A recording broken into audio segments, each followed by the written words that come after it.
Can you see me? I'm feeling very invisible today with between my hair and my shirt and these no rim glasses. I'm here. I'm really here. So we're still in Nashville, and this is still the quietest place I have from which to talk to you.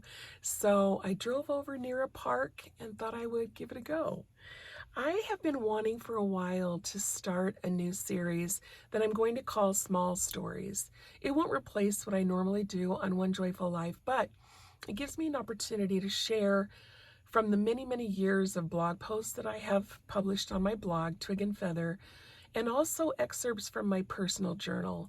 And these are all moments that are very ordinary, but which usually, at least for me, have contained some truth that I needed, or just some revelation, just a quiet explanation about life. And so I wanted to share those with you.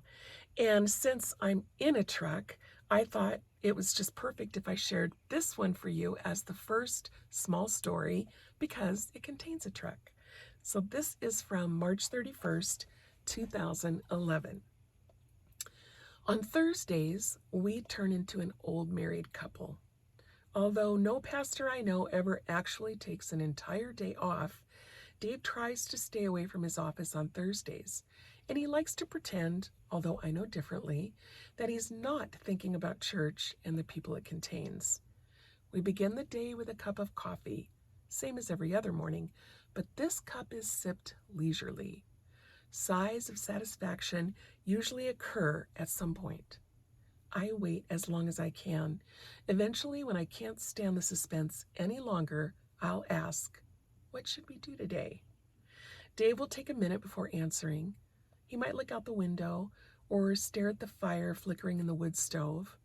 "Well," he'll begin, when a sufficient list has formed itself, "I should probably work on the goat barn a bit."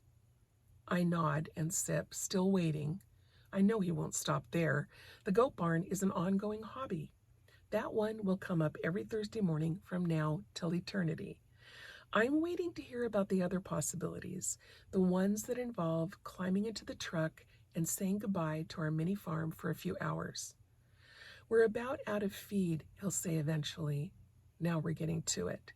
This will mean a trip out to Dell and Gabriella's farm, if he means hay for the goats, or Straut's feed, if he means layer 100 pellets and scratch for the chickens. And I need to get to the dump. I restrain myself from clapping my hands, really and truly. A big part of my delight is simple reminiscence. I have very fond memories of going to the dump, and no trip has yet failed to make me remember my grandpa. We're a little more thoughtful these days about what we toss and how, but when I was a child, the dump was a delight, a place of great mystery and possibility. The mystery was how people of sound thinking could part with all that treasure. The possibility was how much of it I'd end up carting home.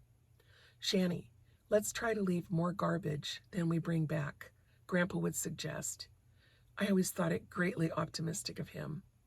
The dump today is a mechanical, no touching, no possibility place, but back then you could actually walk among the garbage and scrounge. I'd leave Grandpa talking to the dump guy and hold my nose as I scurried between seagulls, poking at piles with my sneakered foot. Oh, the delights I discovered in all that filth. I found a pogo stick once. The blue plastic handle was split on one side and altogether gone from the other, and the spring squeaked terribly when you bounced, but when did a pogo stick not squeak? Grandma wasn't as delighted as I when she saw me lugging that pogo stick out of the truck. Her resistance, I'm sure, was simply disgust. She had a thing about germs and trash and the like. It's one of those things she passed down to me eventually, and after much resistance on my part. Another time I found a bike, a red bike with a bent front wheel and no seat. I envisioned a miraculous healing of that bike and me riding like the wind around the farm, a swift red blur of joy and frenzy. Grandpa didn't see it.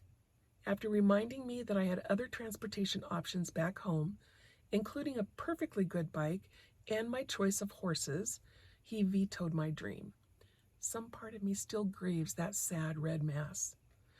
Since the dump today has a no poking rule, and since, as I've said, I've inherited my grandmother's disdain for germs and probably wouldn't poke even if they did allow it, there must be another reason for my love of the dump. I think it has something to do with the fact that we've loaded up a lot of unnecessary and unpleasant remnants of our life and driven them away from our dwelling place. And I know that once they've been tossed over the side of the pit, I never have to lay eyes on them again. We return home with a truckload of empty garbage cans and a fresh start. You know where I'm going with this. I can't not see a comparison between dump trucks and Jesus. The bending of your knee in first-time awe and surrender is like making a first run to the dump after a lifetime of garbage accumulation. Prayers at bedtime, after reviewing the mistakes of your day, are akin to emptying the little garbage can you keep next to your desk. And those middle of the day, I can't believe I just did that, prayers are like finding a tissue in your pocket and tossing it where it belongs. Life is a journey through filth.